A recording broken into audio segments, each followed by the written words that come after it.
wrestling fans, thanks for clicking today's Reddity Rose report. The WWE.com profile of Knuckles Manson's been deleted after it was reported on Tuesday. I think I mentioned that he'd been released from the developmental contract. Memphis, Tennessee-based wrestler Knuckles joined the developmental late in, last year.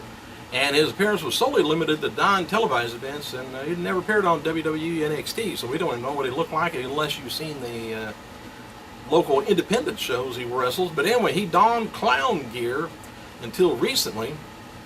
Then he began portraying a country musician with a guitar in hand. Don't sound like good personas to me.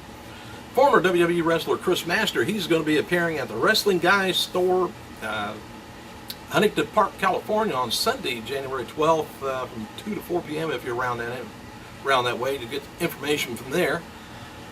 Sin Cara's victory over Drew McIntyre on this week's episode of SmackDown, highlighted at the SmackDown Slam of the Week.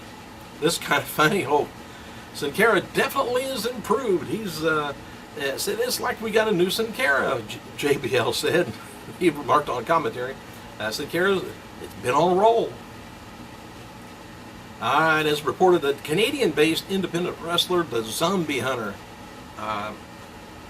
Mentallo, participated in the WWE 3-day tryout last week at the Performance Center down in Orlando, and following the outing, the masked grappler went on Facebook to boast in the face of his critics. He ain't got the job yet, so don't get too excited. Top signature moves and jaw-dropping moves of 2013 are highlighted on the latest edition of WWE's Top 10 on their website. And the current podcast, this is kind of interesting, but must be kind of true because I heard it from different wrestlers. During a recent podcast, Steve Austin was asked his thoughts on Chris Benoit going into the WWE Hall of Fame. Austin replied, well, first and foremost, he says, what I think about Chris Benoit is that the guy was one of the most nicest guys I ever met.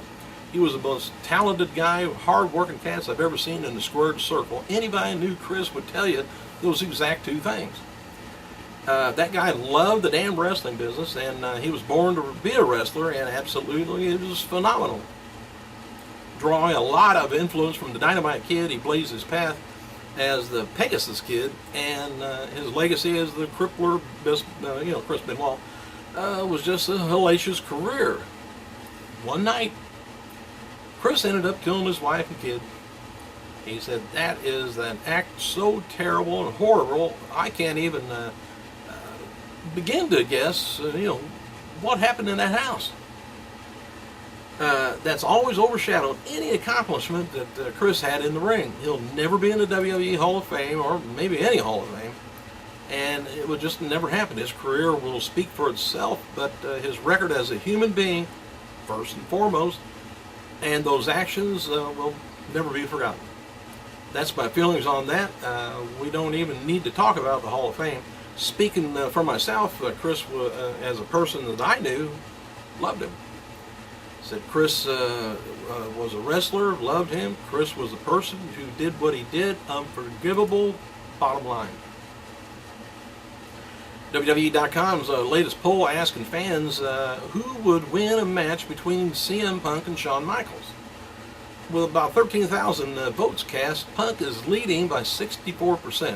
Whether that, I don't know whether that would be true or not, but representatives of the Phoenix Sun, this is a little bit of a bullet in here, has revealed that Batista will also be appearing at WWE's live event from the U.S. Airways Center on February 15th. It's the night after, the night before the live event in Vegas that was reported on the other night.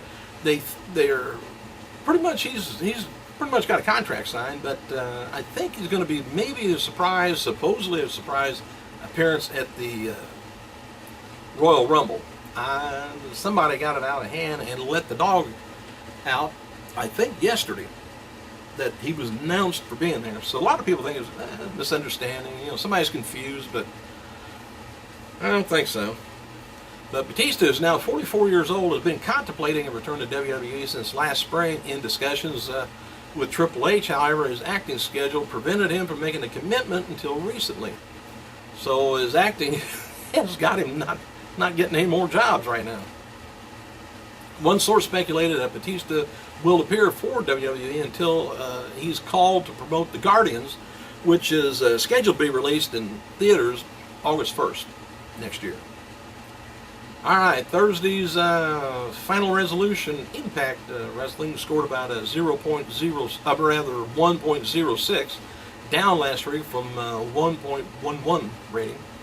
Episode averaged about 1.2 million viewers. Of course, that's down from last week. 1.3 million the week before.